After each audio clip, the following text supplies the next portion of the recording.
Reaction to President Trump saying the federal government should take over D.C. We first told you about this as breaking news last night at 11 o'clock. Our Kitty Lusso is following up tonight.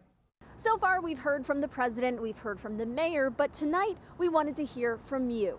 So my whole thing about Trump is reach out instead of criticizing. I understand his concern, and at least somebody is addressing this. And I think more people than the president need to address something like that. Reactions from our neighbors to President Donald Trump saying he thinks the federal government should take over D.C. Too much crime, too much graffiti, too many tents on the lawn. The mayor says violent crime is down in the district, which according to MPD data comparing this year so far to this time last year, it is. However, it's also important to note that homicides, burglary, and motor vehicle thefts are all up. DC has had a lot of crime with juveniles especially, and I hope that we fix that problem. Do you think D.C. should lose its ability to govern itself? That's a good question.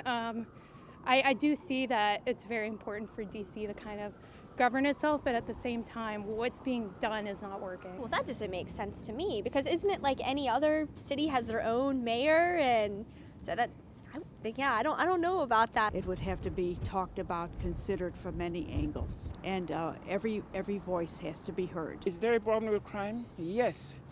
It's not only DC. Every state has an issue with crime, but I think it's not as bad as it used to be. But he says a better solution to these issues is communication. The campaign is over. Instead of attacking or this one is not doing their job, reach out to them, help.